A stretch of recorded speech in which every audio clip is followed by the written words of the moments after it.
Good morning, good afternoon, good evening, depending on where you are right now and what time of the day it is. Welcome to another episode of Zdenek's English podcast. And this is also being recorded as a video on my YouTube channel, on Teacher Zdenek YouTube channel. Welcome. How are you? I hope you are great. And today we are talking politics. Again, it's been a while. And I've decided to invite a person that has always had things to say on this topic, and it's none other than Tommy. Tommy, welcome back to the podcast. Thank you for having me, Teacher Zdenek. Anytime, anytime. There's something wrong with the connection, though. There is something wrong with the connection. Shit, hang on. Something is going on. We're back. We're back. We're back. Hi, I'm Jolie from Spain. I like the Achievers Chamber because it's a friendly place where I can improve my English talking to people from other countries.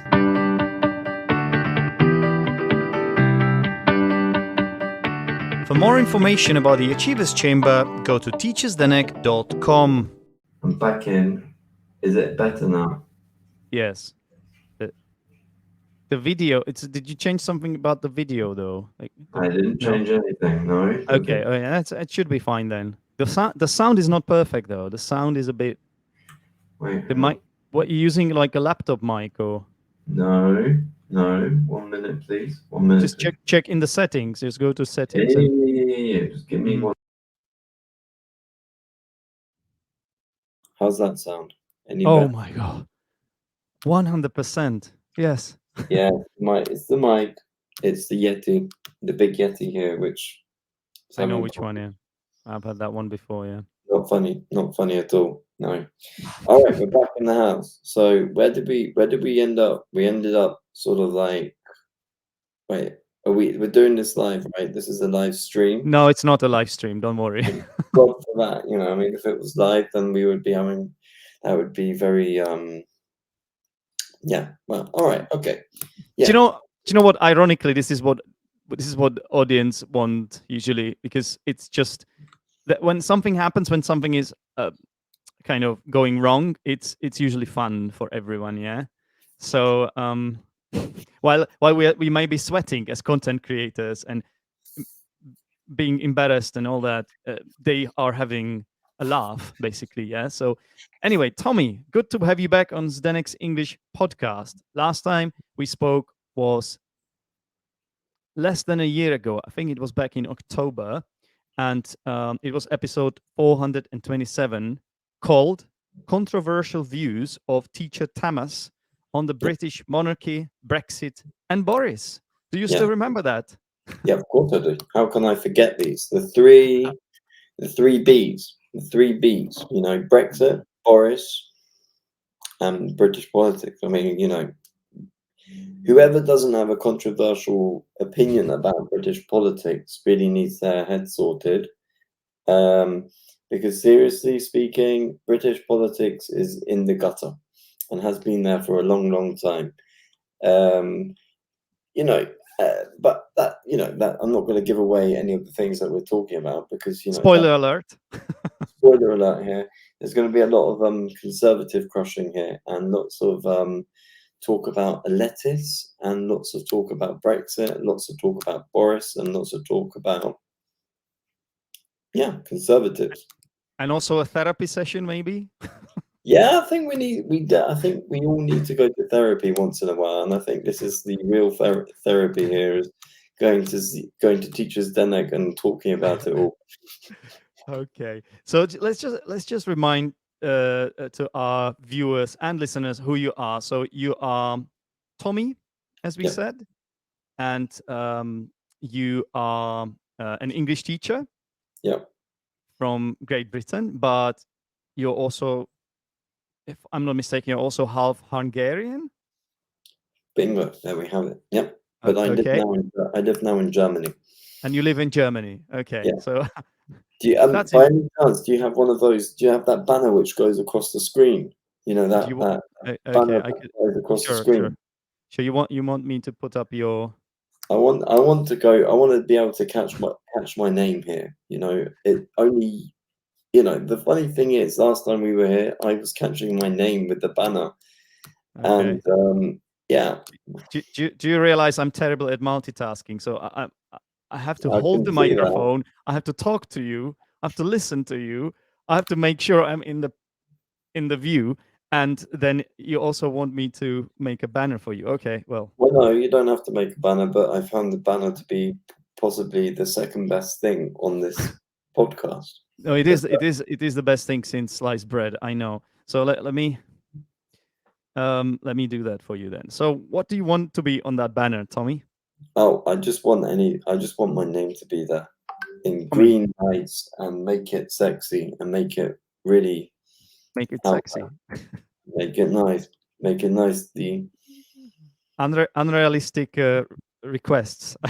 well, you know, you got to have high expectations of life. Hang on. Do you want your Instagram to be there? Let's say. Yeah. Can you send me a private comment? We are Yeah. recording this, ladies and gentlemen. I know this is not very exciting for you. We're talking about this banner here, but Tommy asked me to do that, and since I'm a nice guy, generally speaking, I'm going to grant him his not just request. generally, but also in reality. Really? Very nice guy. You think so? Okay. Well, now I have to make that banner. Really, you've been very good to me. So, all right, let's go. Do you want this banner to be a floating one, or just? Oh yeah, float it, maybe. Oh, Float hang it. on. I don't know. Is it called floating when it sort of scrolls across bottom? I think that's what it's called. Okay, hang on. There we go. Oh wow, that's beautiful. Look at the name go. Look at that name go. There it is, down there somewhere, flying across the universe, from my right to my left. That is that's beautiful. Okay. So anyway, before we get lost in the before we get lost with that banner, which is just that is like a that makes my eyes want to go. That makes my eyes go cross-eyed a bit. Anyway, before we get lost on that banner, yeah, we're here to talk about politics. We're here to talk about the you know. Are you taking over my role now, Tommy? It sounds like you are the host. I'm used to hosting rather than guesting. Now that you have your banner there, you suddenly realize that you have all the power and you started to take over. Why? How are you different from the politicians then? Anyway, I'm just joking, Tommy. Of course, you can do that. Go ahead. Now introduce the topic. I'm just gonna put it out there that I'm no better than any politician. Well, I'm better than a conservative politician, but that's not. But yeah, yeah, no, I'm not the host here. I'm the guest, so I should not be talking like this. You should be talking to me. Yeah, I'm gonna be the one asking you questions, and yeah, there's a little plan. I've sent you the questions beforehand, but you know what to expect. Basically, I really liked our chat we had last time on this podcast, and I think you have a lot of things to say and quite strong opinions, but justified. I would say also. It gets easier when you sort of understand when the guest is coming from, and to me it makes sense. For example, you're anti-Brexit, anti-monarchy, so I'm with you. There are going to be listeners who are going to be like, well, they're going to turn off immediately because of anti-monarchy and anti-Brexit. No, all right. I doubt that. I don't think I have such listeners. But if I do, then I think if they have been with me for such a long time, they already know my views. Yeah. And it's not very dissimilar to yours. So I don't think they're gonna leave now. I don't think so. Well, but anyway, if you leave me now, you take away the greatest part of me. Yeah, simply put, in the words of Chicago, not the musical, the band. Yeah, but no. Let me just quickly remind people of what I believe in. I believe. Wow, that is scary. It's hanging quite bad. It's hanging at times here, isn't it? What I believe in is that Brexit was a bad idea. what I believe in is that the Conservatives are stupid, and what I believe in is that the monarchy is an ancient civilization which should not really be in power, and for that reason, there needs to be a change. Yeah. So we have already talked about this basically. So it's just a reminder to our listeners where you stand with your views, with your opinions, and that's fair enough, absolutely. But let's get an update on what the hell is going on. So currently, when we are recording, it is the 12th of July. I've tried to make sure that this podcast comes out ASAP because it's a political one, unlike the one that we recorded last week, which will be on for your podcast, which is coming out in how many years, Tommy? It won't be in a few years. It'll be in about 6 months. Give it 6 months. 6 months. Well, I might be dead by then, Tommy. Do you realize that? Imagine I'm dead in 6 months' time, and then you release the podcast. Well, there'll be a legacy behind you then. There'll be a legacy. The legacy of teacher Zdenek. The first Czech guy to be on my podcast. So, to be brutally honest, that's a great legacy to have. Okay. As long as I'm the last one, then I'll take it. Well, I mean, you have to promise me that there will be no other Czech guy on your podcast from that time on. There have been no other Czechs on my podcast, so you'll be the first Czech to be on my podcast. That's great, but I also want to be the last one if I'm dead in 6 months' time. All right. Can you do that for me? No promises here, but I'll do my very best. Okay. Now I'm trying to interpret, knowing the British culture, the British way, the way they use euphemisms and understatements. That actually means this is not happening. Okay, Tommy. Been a pleasure. It's been a pleasure. We'll see each other next time, right? The door is behind me here on this side. You can see it just behind me. I'll use it if you need me to. Although in reality, that is a wall. There is a wall here rather than a door. So if I walked into it, you would know about it. Okay, then. Well, basically, we will not be doing that. But anyway, Tommy has a fake background, one of those. Yeah, so it's not his real home. I don't know what his real home looks like anymore because my real home is not as, let's say, classy as this, but it is classy. But is there a piano there as well? Because I can see a piano. I have a piano here. To my left, or here over my right shoulder, I have a grand piano, which, actually speaking, is just a wide space of nothing. There's nothing actually here. Okay, but, Tommy, let's get into the real meat here. Apologies if you're a vegan, by the way. No, I'm a vegetarian. I'm not vegetarian, not a vegan. I was talking to the listeners, but that's okay. Well, I do apologize. I won't say anything. Okay. So, Tommy, what on earth is happening in the UK? What's happening? Well, you tell me. No one in the UK, no one outside of the UK understands what's going down. It's been it's been very turbulent few months. We had, last time we saw each other was in October, and Boris Johnson was the Prime Minister. But since then, we're on our third Prime Minister within November, December, January, February, March, April, May, June, July, 10 months. Hang on. 3 Prime Ministers in 10 months. That must be some sort of record. Wow. So let's quickly name them then. So Boris Johnson, because I think he was connected with that Partygate scandal. I think this is why he had to. Did he resign or was he taken down? He says he was taken down, but it was partially taken down and partially that he was just incompetent with a capital I, and he made a lot of idiots look quite clever, because Hang on, that's a nice phrase. He made. Let me just see if I understand it. He made a lot of idiots look quite clever. yeah, That means that he's an idiot himself, basically. yeah, Do I understand this phrase correctly? Okay, thank God. All right. he's, the guy, and to use a bit of a brutal phrase here, couldn't organize piss up in a brewery. In a brewery, yeah. Although he did. Or he did pretty much do it. Yeah, go on. Or there's another phrase like that. He couldn't organize an orgy in a brothel. Do you know that one? I think that comes from Silvio Berlusconi.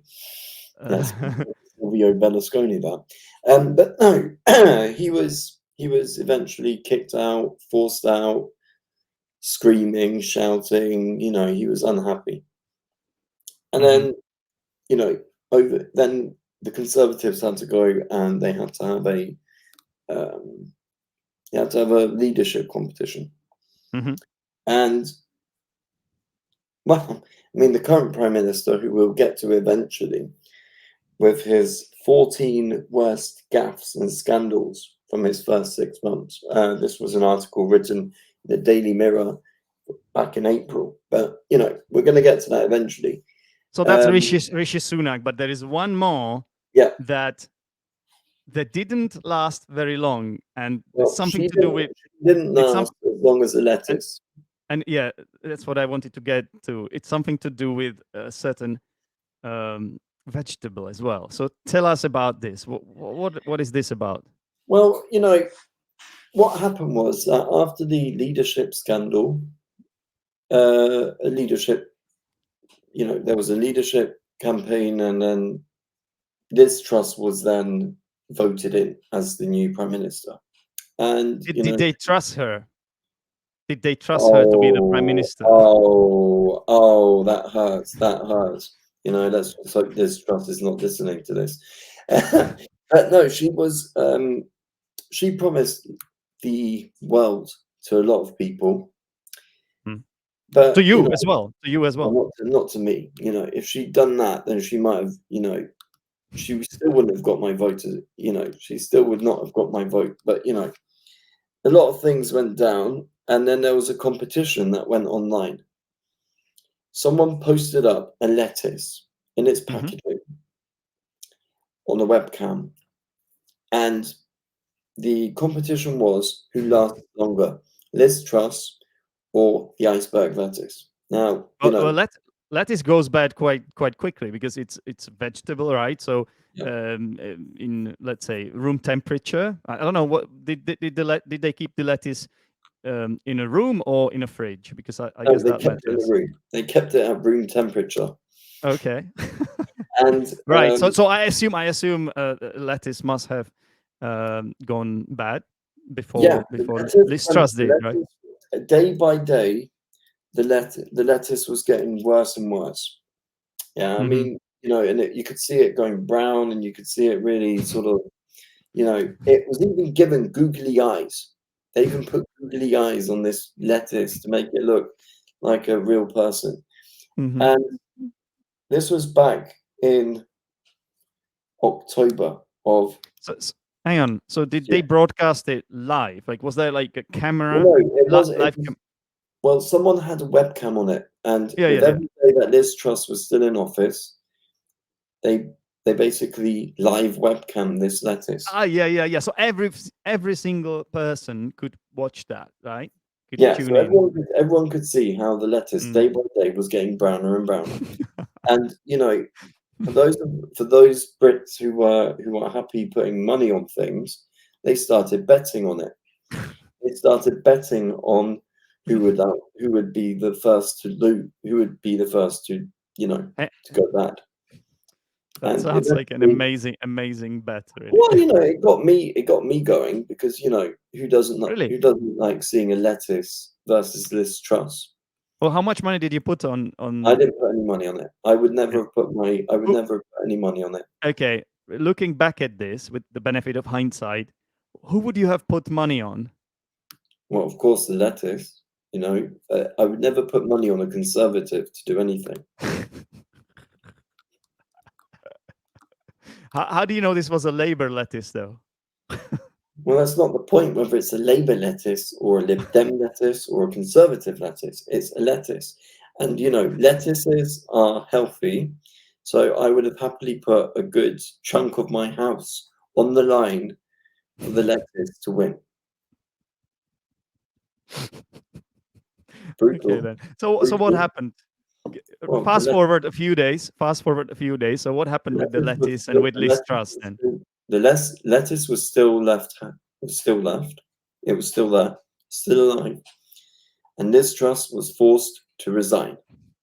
How many days did she last then? Well, that I have to do a quick Google search, if I may, because I've forgotten how long she lasted. How long was that only proves that it must have been a long time. Well, it wasn't long. It couldn't have been very long.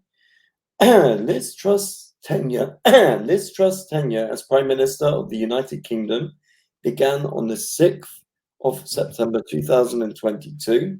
Yeah.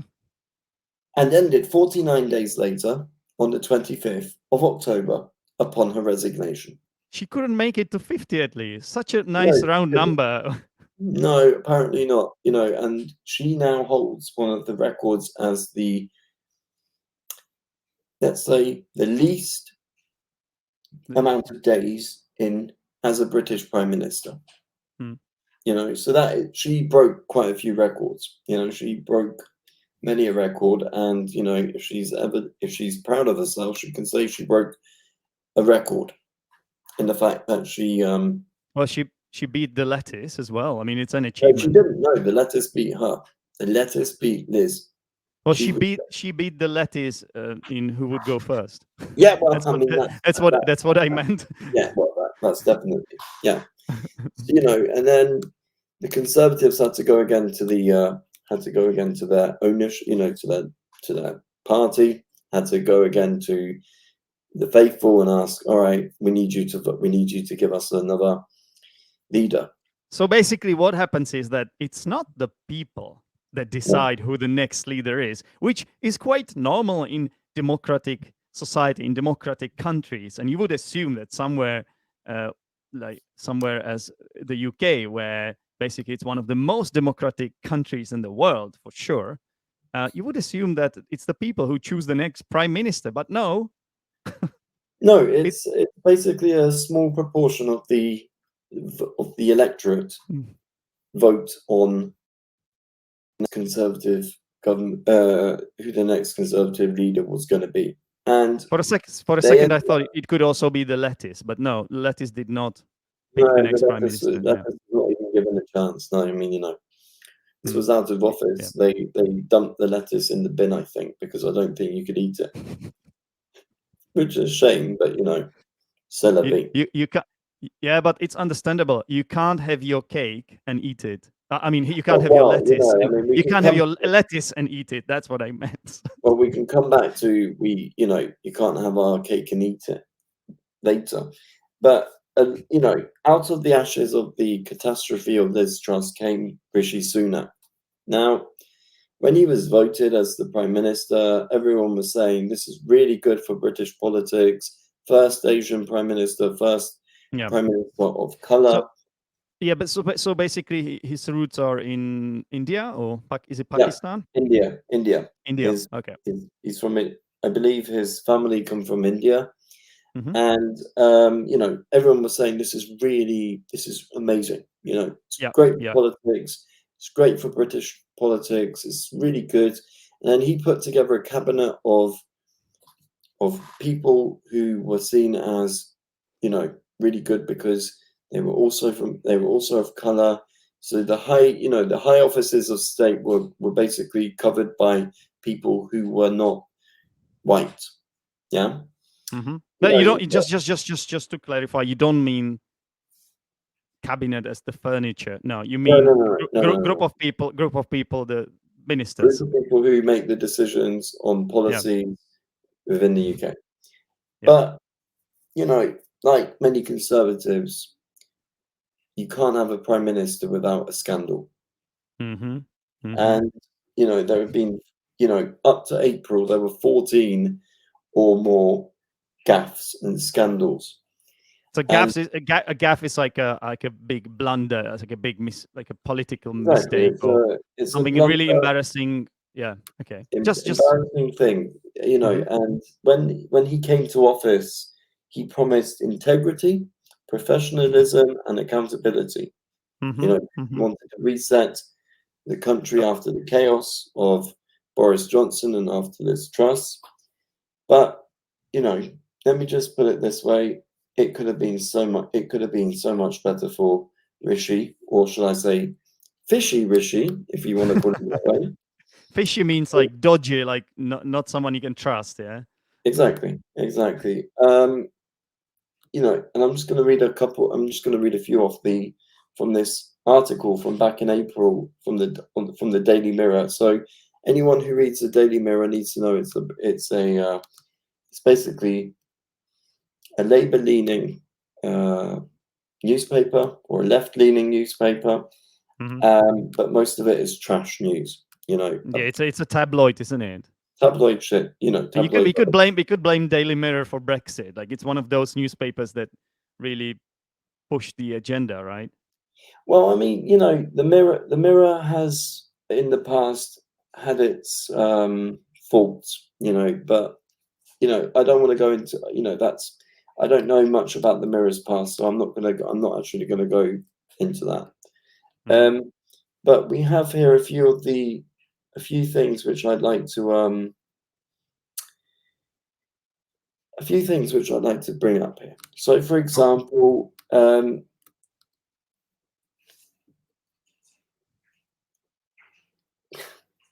you know, it just makes people want to cry because it's so depressing.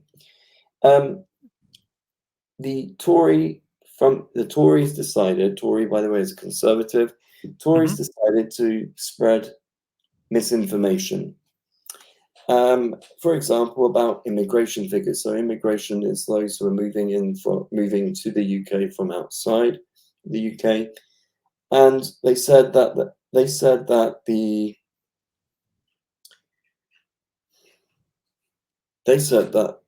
Labour government, once it left in 2010, left a backlog of hundreds of thousands of cases which had not been, you know, looked at. Cases of what? You know, they, for whatever reason, apparently the Labour Party, the Labour government in 2010 decided that they would leave hundreds of thousands of cases, according to the Conservatives, obviously. But this was not true, because actually the Labour government only left 20,000 cases unsolved, compared to, you know, in April it was over 170,000 you know, which the Conservative government had not solved. So as you can see, misinformation is something. So hang on. I thought they got rid of Boris Johnson, or they wanted to replace Boris Johnson because they wanted to have integrity, honesty, and speak the truth. Like I thought Boris Johnson was someone who was the embodiment of lies and deception and all that. So they didn't change the tune. Well, it seems like lying is infesting the Conservative Party, because there are lots, you know, it seems to be that Rishi Sunak has taken a lot out of the book of Boris and decided that he would use it himself because he thinks it's a good way of proving that he's a strong leader. At the time of speaking, now in July, the Conservative government have about a 20% deficit in lots of polls, opinion polls, and it looks like the Labour Party will probably be the next government. Probably maybe this year, maybe latest next year there'll be the next elections. Okay, so hang on. Are you talking? So is this? I forgot what the term is. like extra election out of turn, kind of like they what's it No, called? no, Snap no. snap is it snap election or No, what is it called? They can't pull snap elections anymore. There is now a fixed 5-year term of a government, so you cannot pull snap elections like you used to do in the past. That you could say, Okay. "Oh, my ratings are sky high now, so I'm going to call an election now." But the term is coming to an end then. Well, yeah. Has it been that long? Has it been that long? Because I was living in London in the UK when I can't believe it has been that long. I think it's the COVID period. It's just as if nothing happened for 3 years here. This whole period for me has been way too long. I've been waiting for the elections to come for maybe 10 years. And it's really not that. It's politics goes quite quickly. So it looks like the Conservative government will be out of the Conservatives will be out of government very soon. Okay, so hang on. So this is the prediction, and how long has the Conservative Party been in power? It has been for ages, right? 13 years and counting. 13 years. I think it's quite unusual because normally what happens is that just to balance things out, you would have the right wing, and then after that you would have the left wing. So it would be like sort of it's what happens here in my country as well. But why has it been 13 years? Why so long? It's calamity because lots of things have happened to Labour. It's basically partially the Labour Party's fault in the fact, and that's quite hard for me to say because I've always been a Labour supporter. The Labour Party has had quite a hard time. The Labour Party has gone through a lot of scandals itself, but we are on a good footing at the moment. Scandals are, relatively speaking, very small, and it's nothing compared to the scandals of the Tory party. Yeah. I'd like to bring up another scandal, if I may. Sure. As many scandals as you want, Tom. I'm going to go completely conservative bashing here. So I love doing it. So what happened? We talked at the beginning. We talked here about Rishi Sunak saying he wants to be accountable. He wants there to be a new start. But it turned out in January that one of his leading politicians was lying about his tax. Ooh. And here's the bells are ringing here, and you're thinking, well, hang on, what happened to accountability? What happened to sort of being, Hang on. Did he kick him out of the party or did he keep him? Well, no. The scandal was basically that Rishi Sunak would not say anything about this leading politician. He would not say, for example, that he should resign. He would not say he was covering for him, basically. He was covering for him because he did not want this. He was eventually thrown out in January because of a serious breach of the ministerial code amid a major row over his tax affairs. Now, people listening to this, they'll be like, well, hang on, how come there's a rule for one people and a rule for another people? Well, simply put, if you're right wing, you're rich, and you got contacts, tax affairs is baby's games. This is something we didn't really mention here. Rishi Sunak is incredibly rich, isn't he? He's richer than the king. Than the king, the British king. He's richer than King Charles III. Seriously. No, that's serious.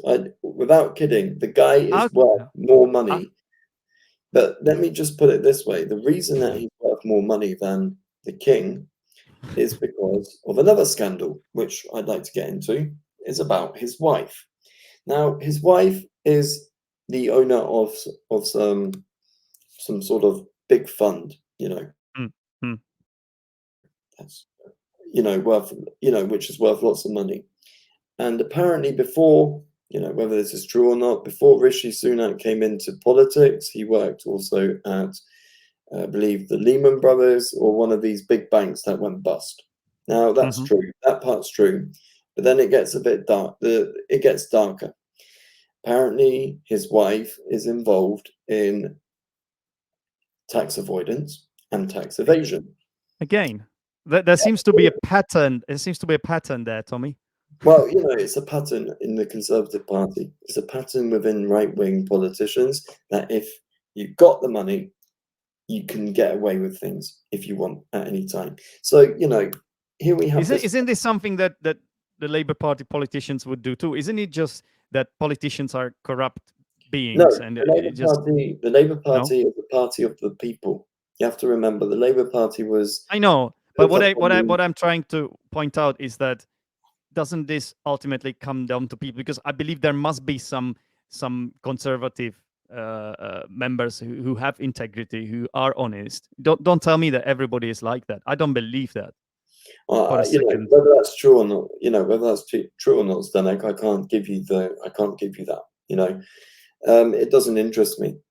Brutally said, it doesn't interest me. I'm not here to defend the Conservative Party. I'm with you, but I'm just trying to understand because usually the people that rise to the power and who make it to the top are often corrupt, little bit of psychopaths, right? Yeah. So I just wonder, so is it really the party?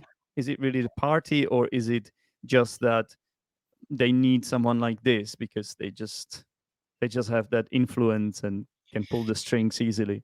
I mean, if you're in a position of power, then probably you will end up being corrupt someday. That's what I mean. Yeah, that's what I mean. It doesn't, either way, you will be corrupt, whether it is through tax evasion, tax avoidance, whether it be because of your wife, because of whatever reason. You will have a crossfire on you. Basically, it's like unavoidable, right? Because everybody will try to get you, right? I think you will be put in positions where you have to. It's like you will be between a rock and a hard place. Like you have to solve a lot of dilemmas and go for the lesser evil and stuff like that. So ultimately, this will break your neck, right? Well, I mean, the whole scandal about Rishi Sunak and his wife has been sort of. He's trying to kick it under the rug as much as he can. He's trying to kick it under the rug as much as he can so that he doesn't, so that he's trying to concentrate on anything else. But, whenever there's a scandal, it always comes back. It always comes back to bite him. And he's always sort of, let's put it this way, he's not exactly had the easiest of times, but most of the scandals could easily have been avoided had he decided to take the easy path and to sort of just get rid of the politicians or get rid of the problems, as soon as possible. So do you think the reason he didn't do it is because he knew he knew if he had done it that it could have gone back to him? Because you know what happens when you expose one person, they can start talking. Do you know what I mean? Yeah. Is it that then? Yeah, if you keep, the problem is, there are a few more scandals here which I've got on this page here in front of me, and the thing is, every time there's a scandal, every time there is a politician in need, it always comes back to the question, why have you not got rid of them? Now, it seems to me when it comes to certain politicians that these politicians have something on Mr. Sunak. Yep. And they, maybe it's because they are from a different wing of the party, different faction within the party, or maybe it's because they didn't vote for Rishi Sunak when there was the leadership election back last year. So, there's a lot of reasons this could have possibly happened. It's a nightmare. It sounds like everybody has something on each other. Like it's a bit of a... The thing is, if you have politicians, for example, the next one I'd like to bring up, Suella Braverman. Now, Suella Braverman was a politician under Liz Truss. She was hired by Liz Truss, but then she was sacked because she leaked official documents to a Wow, fellow MP that from was brave. That was brave of her. What's her name again? Suella Braverman. That was brave of her, right? Braveheart, Braveheart comes to mind. But no, she was not brave.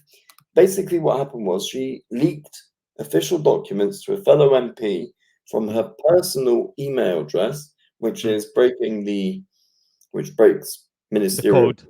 breaks Yep. all rules of a minister, Mhm. and she was fired.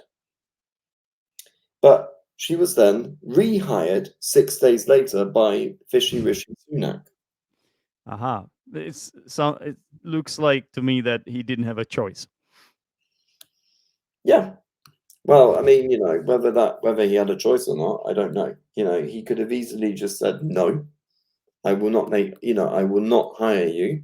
But you have to remember, Suella Braverman was one of the Boris fans. One of the biggest Boris fans that you'll find was Yeah. Suella Braverman. And Suella Braverman did not vote for Rishi Sunak in either of the leadership elections. Mm-hmm. Mm-hmm. So here we So go. so there was no reason for him. There would be absolutely no reason for him to hire her, to want her back, because she wasn't really cheering for him. Well, no, but The reason it probably happened is that there is something we don't know that she had on him, on Rishi Sunak or Fishy Sunak. Yeah. Fishy Rishi Sunak, exactly. And she's become a divisive figure. Even He could have found anyone else, because there's plenty of fish in the sea, as we know. So but he went for her again. Well, the thing is, either he was desperate to bring the party together under his leadership, or like you say, she might have had something on him, and she's been criticized by a former Tory chairwoman of using racist rhetoric. And if you're racist and if you use bad language, normally you would get fired from your job. But Rishi Sunak backed her. And Rishi Sunak also said she's done nothing wrong. And but don't you think, like, Rishi Sunak, he hadn't been in the office for a long time. I mean, he was an experienced politician back then, but he was still learning his trade, so he might have felt like a fish out of water. No, I mean, that's just scraping the bottom of the barrel there. So we have here a man who doesn't understand that a politician should be fired when they need to be fired. But then we have a politician also who is out of touch. Now, because he's the richest man in the UK, has more money than the king. He's out of touch with reality. Basically, he may talk, and he does talk about how he will help all the Brits and British people, but he will never be able to put himself in like the poor people's shoes. No.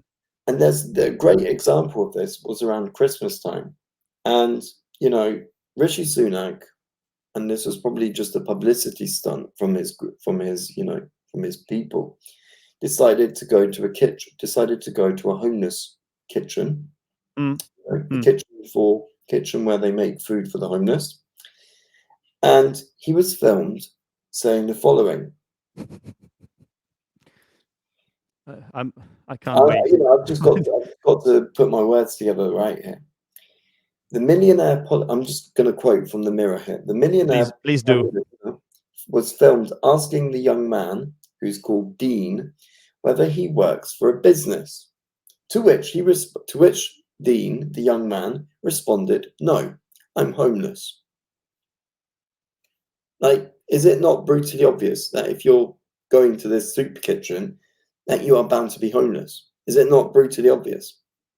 No, it depends. It depends what the man looked like as well, So the man looks homeless. The man looks like the man looks homeless. Yeah. So that almost sounds.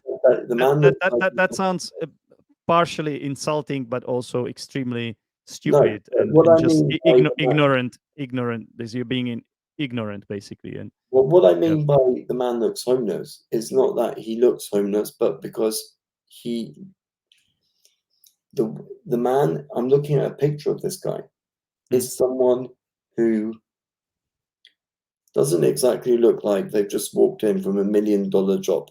Okay, I understand. Yeah. Yeah, I'm not trying to be ignorant here at any point. I'm not trying to put homeless people down at any point in this episode. What I'm trying to say is that this guy does not look like he's just walked out. Yeah. So this is basically evidence of Rishi Sunak being out of touch, as you said. Yeah. Exactly. Mm-hmm. And then comes another out of touch sort of thing here. We have to remember that Rishi Sunak has a lot of money, and he's got a house which is He's got more money than the king, as we know. Yeah. got more money than the king. Mm-hmm. He's got a house in Yorkshire, north of England. Only one house. Well, you might as well bought the whole of the UK. But that's neither here nor there. He has a house which is worth £2 million, and it's a Grade 2 listed manor house in Yorkshire. Now, for those who don't know what this means, this is basically a house which can never be pulled down because it is basically a British heritage site. Yeah, so if it were to be pulled down, then the law would have to change. The law would have worked with you. So, while the British are going through this hard time, they can barely pay their energy. They can barely pay for energy, barely pay for electricity and heating. It was I'm going to quote again. It was revealed last month. This was back in March. That Mr. Sunak's new 400,000 private heated pool is said to use so much energy that the local electricity grid had to be upgraded. Okay. So £400,000 is a lot of money. Not something that I can afford. And the electricity grid had to be upgraded. Not something that happens every day. It only happens if you've got a prime minister who's got a £400,000 private heated pool.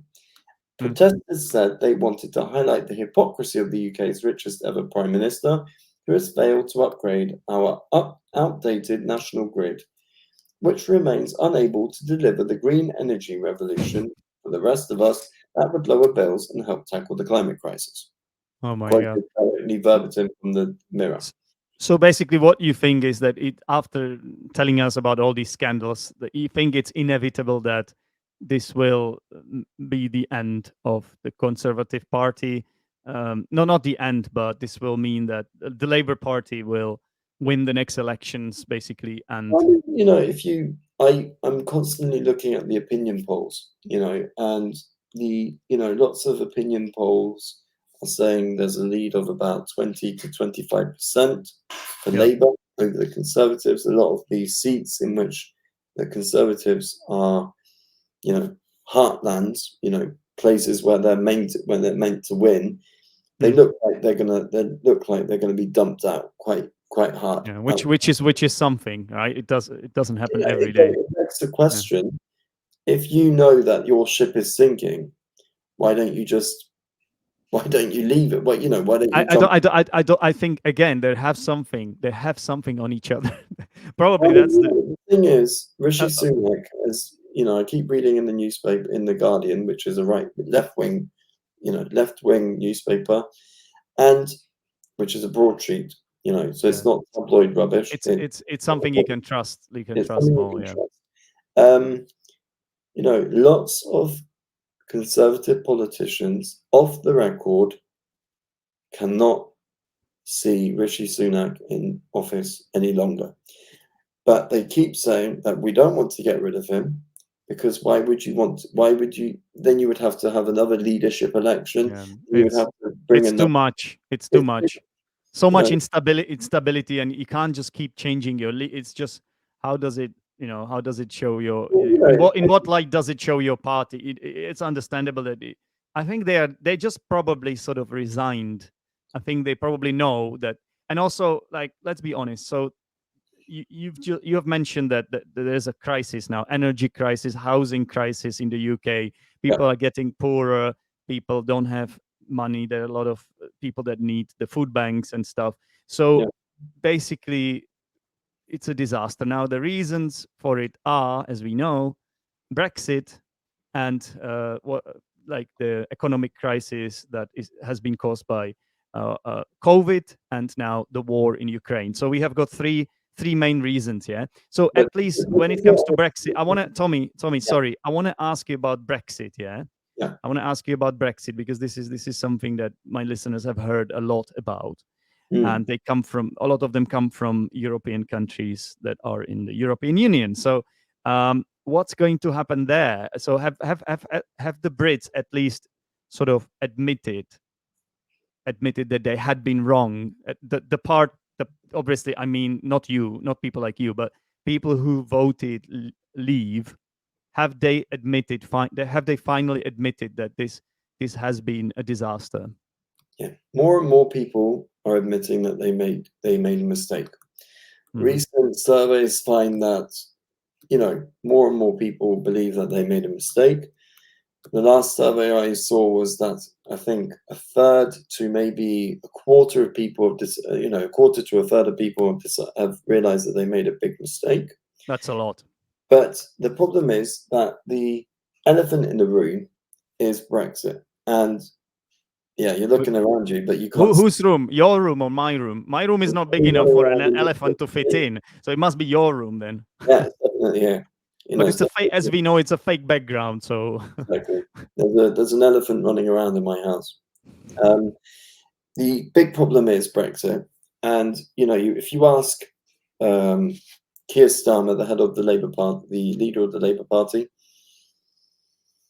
he will not say that he doesn't want. He says that he wants Brexit to work.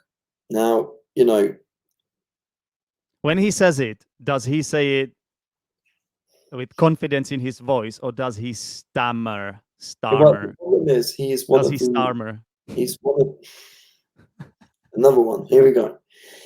Number one that you're rattling these off like there's something.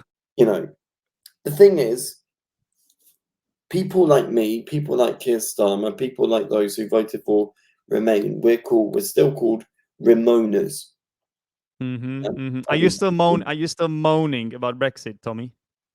Partially. I reckon I am partially doing it, but quite rightly, because I saw back then when we had the vote, I knew that Brexit was don't you now have this feeling of Schadenfreude?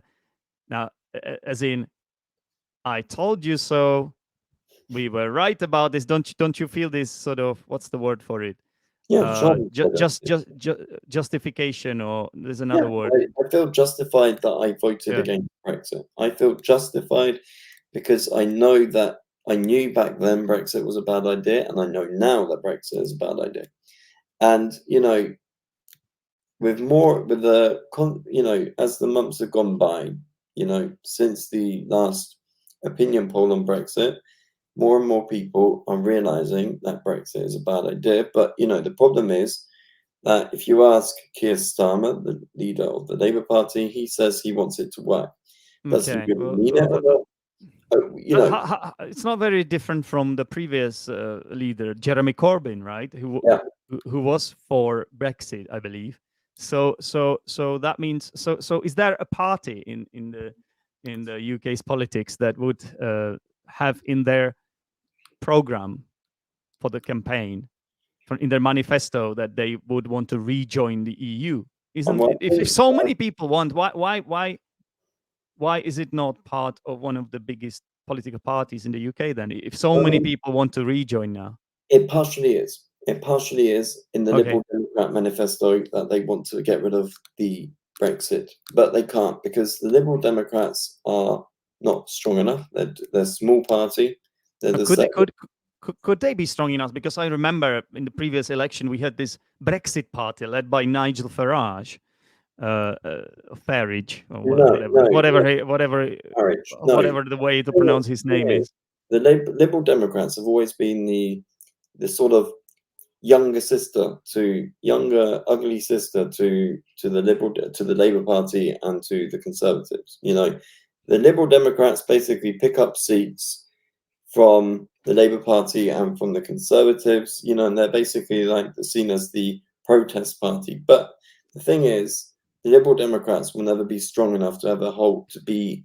I understand, but my point was, my point was, if the Brexit party was able to get so many votes and to influence the politics, why don't you think that it's possible that even if Lib Dems, as we call them, have this as the main thing in their program, don't you think that would be so shiny enough, attractive enough for people to go for it then?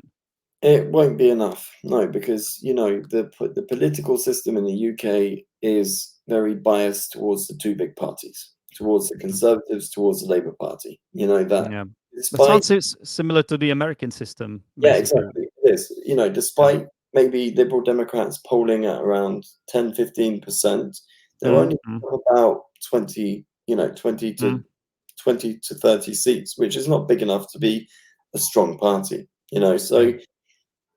No, they will not be strong enough to be able to force it upon. They won't be strong enough to force it as their project. But if, in the likelihood that there will be a hung parliament where we then have no single party as the strongest party, because they don't have the majority, because there's no majority of Conservatives, no majority of the Labour Party, they could theoretically put it up as a coalition, or not even coalition, but sort of as a deal.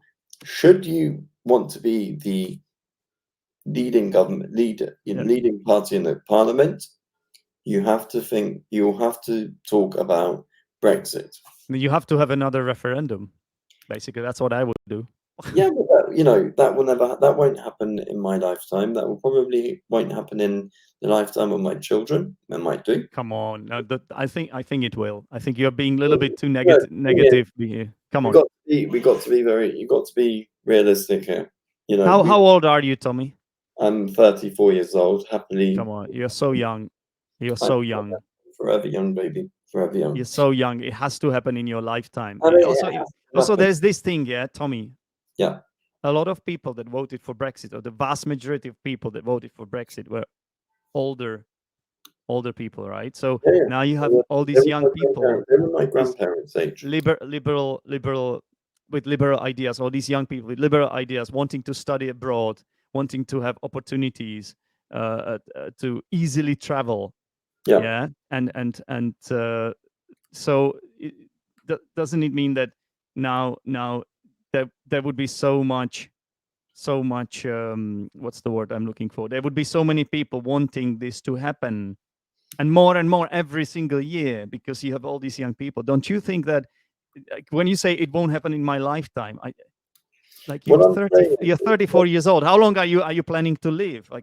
I think it's not going to happen in my lifetime. Is that there's going to be this generation that grew up with Brexit. There's this generation. There's my generation who basically had to live with the consequences of our grandparents voting for Brexit, and then there will be the generation of the Generation Z. Those who were born around in the year 2000 and 2000, whatever it was, and Generation Alpha, which are my kids, who will probably be a generation that won't know what it feels like to be within the European Union, because they will be the ones who get the stamps in their passports. They would be the ones who constantly have to go to the consulate to get themselves a visa. So are you suggesting they will be okay with it? I doubt it. They will be able to see.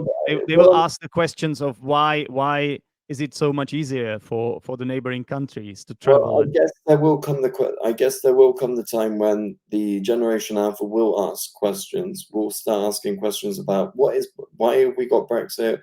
Why is it so important? Why is it playing a big part in my life? My life. Exactly. there are going to be serious repercussions. Now, this goes back to the Conservative Party and David Cameron, who decided he would gamble on the people's belief that they don't want to really exit the EU.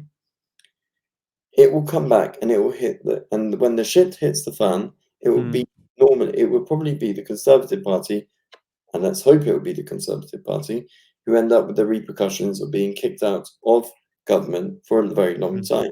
But until then, there will be, until then, we just have to hope that the discontent of people who want to leave, who want to come back to the EU, will keep getting louder, and that not only the Labour Party but the Liberal Democrats and maybe other parties will be able to eventually come together. We'll be able to say, okay, well, now we're going to actually put this to the people like they did back then. We will then put it to the people. Do we want to bring it? Do we want to come back to the EU? Now, whether then the EU will open with open arms allow the British back in or not, whether the French, the big enemy within, will, not the enemy, but the country which was always against British joining the EU from the beginning, will then open their arms and say, hey, it's been a long time, come back. Yeah, it's not that simple anymore. Yeah, we also have some guarantee anymore, because we have some member states, one of which is even Hungary, the country that you come from. One of your parents, I believe, was Hungarian, or is Hungarian. My mother comes from Hungary. Yeah. Yeah. Right, and there will be, perhaps by the time the British do get to the point that they have another referendum, by then maybe the EU will be a smaller group. Maybe it will be only a group of Central European and Central Western countries that will be in it. Maybe the Italians might want out, the Greeks might want out, Sorry, I don't understand what you mean now. Why would it be only? Why? I might come the point, Zdenek, here, that there will be countries who then who finally realize what the British did and say, you know what? Why don't we go alone? Why don't we go it alone ourselves? And that would be a catastrophe. No, I don't think so. For example, Czech Republic, we don't really ever consider. I think the major political parties, even those that just a little bit right wing or left wing, doesn't matter. I think they wouldn't want to leave the EU. I hope so anyway. Maybe the conservative ones, the extremist parties, they want to do it, but they never have enough votes in the Czech Republic. Thankfully. So I don't see my country ever leaving the EU anytime soon. I'm glad for that. I don't want any country to leave the EU. The European project is brilliant. It's amazing. It brings cultures together, brings people together, brings a lot of things, hundreds of thousands of people together, millions of people together. Yeah. And for it to then, to be broken up by a minorities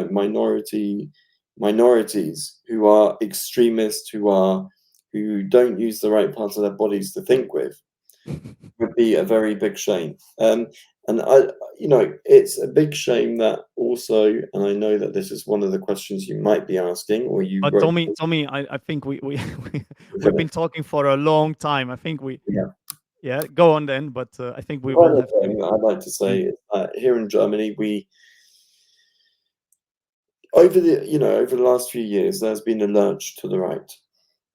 Thank God, the right-wing party, the Christian Democrats, did not win the previous election, and there is now a traffic light coalition here in Germany: red, yellow, and green. But in the former eastern part of Germany, unfortunately, there is the rise of the far right, which is incredibly scary. And all I wanted to say here is the only way that Germany will be able to oust itself from this far right lurch is if we talk about two things: Germany after 1989 and the reunification, the ghost of reunification, and also that we stop trying to that Germans or right-wing Germans stop complaining about immigration, because that means there has to be successful integration, because it comes down to, I've heard so many Germans here in Da Nang as well, yeah, and they are concerned about what is happening in Germany, and that there are a lot of incidents yeah, coming from basically the camp of the immigrants, so often from Islamic countries, so I'm no expert on this, but if a lot of people are scared, and if more and more people have this issue, that's what's going to happen. The same is happening in Sweden. yeah, I believe the same is happening in France. yeah. So I think they have to find a way to make it work, because neither of the, let's say, neither of the extremist solutions is correct. They have to meet halfway. There has to be a compromise. He can't just kick them out of the country, or make a political party, far right party, and create fascism again. That's not going to work. It's going to be an absolute disaster. Hitler 2.0 will rise to power, basically. So in the former east of Germany, there are the far right extremist party is in recent surveys has been polling around 25 to 30%. That's quarter to a third of people would happily vote a far right nationalist party. But we have to talk, and I'm not going to talk about this now because we've been talking for over an hour, but there has to be discussion about, like I say, two things: the ghost of reunification and the immigration. And with that, I would like to finish today's podcast. No, it makes absolute sense. Yeah, and it's all connected. As we can see, the politics, it's all connected. This podcast was about the British politics, but we have also touched upon European politics, and we only scratched the surface as well, right? It's so complex and so difficult to talk about. But I could talk about this for hours. I could talk about it for hours. I may not know as much as you do, but I have to say it always interests me, and it's something that I feel like it's my duty to know at least some stuff about. So thank you very much, Tommy, for shedding light on this bit. It's been a pleasure. Thanks for telling us about lettuce and the British prime ministers and Fishy Sunak. And on the one hand, I hope everything calms down in the UK and things get back to normal. Hopefully there is the light at the end of the tunnel. But on the other hand, then if nothing happens, do we need you on the podcast again? I would love to talk to you again. So hopefully there will be more scandals. There will always be a scandal. There will always be something that I can talk about when it comes to British. Okay. Fantastic. Okay, well, thanks very much for featuring, and I'll speak to you soon, Tommy. Thank you very much. Take care. Bye-bye. Bye.